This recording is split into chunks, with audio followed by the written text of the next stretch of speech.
بسم اللہ الرحمن الرحیم۔ آج ہم ولید لا فرم کے پلیٹ فارم سے کرمنل لا کے ریلیٹڈ ویڈیو لے کے آئے ہیں، جو کہ کرمنل کی جو وکلا حضرات پریکٹس کرتے ہیں ان کے لیے بہت ضروری ہے، اور دوسرے نمبر پہ لوگ جو کرمنل ٹرائل کو فیس کر رہے ہیں بطور ملزم یا مدعی، ان کے لیے یہ ویڈیو بہت ہی انفارمیٹیو ہے۔ یہ ویڈیو ہماری بیسیکلی میڈیکل ایویڈنس کے ریلیٹڈ ہے کہ میڈیکل ایویڈنس جو ہے وہ کیا صرف اور صرف اگر ملزمان کے خلاف میڈیکل جو کہ آپ ڈاکٹر سے یا بورڈ جو ہوتا ہے ڈاکٹرز کا ان سے اگر لے آئیں تو کیا اسی کی بنا پہ کسی کو سزا دی جا سکتی ہے یا نہیں دی جا سکتی، یا میڈیکل ایویڈنس کی ایویڈینشری ویلیو کس حد تک ہے، اور کن کن موقع پہ میڈیکل ایویڈنس جو ہے وہ مکمل سپورٹ کرے گی اور کس موقع پہ میڈیکل ایویڈنس جو ہے وہ مکمل سپورٹ نہیں کرے گی، اس کو دیگر ایویڈنس کی بھی، ڈائریکٹ ایویڈنس کی بھی یا ڈاکومنٹری ایویڈنس کی بھی ضرورت پڑے گی۔ یہی ہمارا آج کا موضوع ہے۔ سب سے پہلے میں بات کروں گا medical evidence does not throw any light over identity of the offender۔ یہ ہمارا موضوع ہے کہ جو میڈیکل ایویڈنس ہے وہ مکمل طور پہ کسی بھی ملزم کی آئیڈینٹی کے اوپر آپ کو سپورٹ نہیں کرتی۔ اگر وہ کرتی ہے تو پھر کن معاملات میں کرتی ہے؟ Such evidence confirm the availability of the substantive evidence concerning the certain facts including the number 1 set of the injury. سب سے پہلے جو میڈیکل ایویڈنس ہے وہ پروو کرے گی سیٹ آف انجری سے مراد یہ ہے کہ جگہ کہاں پر، سر پہ گولی لگی، بازو پہ گولی لگی، یا پیٹ میں گولی لگی، یا اگر ڈنڈا لگا وہ سر پہ لگا، بازو پہ لگا، پیٹ پہ لگا یا ٹانگ پہ لگا۔ سیٹ آف انجری کو میڈیکل ایویڈنس جو ہے وہ پروو کرے گی کہ کس جگہ پر یہ انجری لگی۔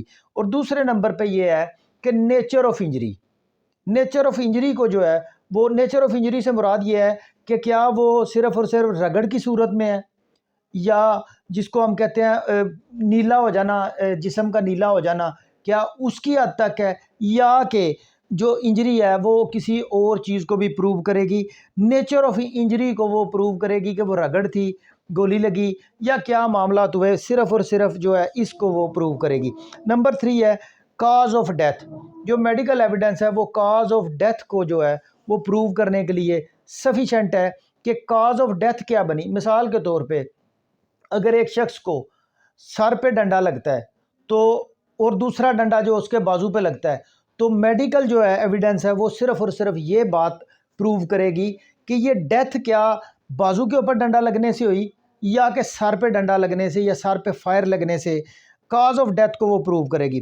اور نمبر 4 پہ جو آ جاتا ہے وہ kind of weapon used in occurrences, کہ کون سا جو ویپن ہے یا ہتھیار ہے وہ استعمال ہوا جرم کو کمپلیٹ کرنے میں۔ مثال کے طور پہ کہ وہ تلوار تھی، چھری تھی، چاقو تھا، ڈنڈا تھا، پسٹل تھا، یا کوئی G3 گن تھی، کس وجہ سے جو کائنڈ آف ویپن ہے اس کو وہ میڈیکل ایویڈنس ہے وہ ڈٹرمن کرے گی۔ اور پھر نمبر 5 پہ آ جائے گا duration between injuries and death.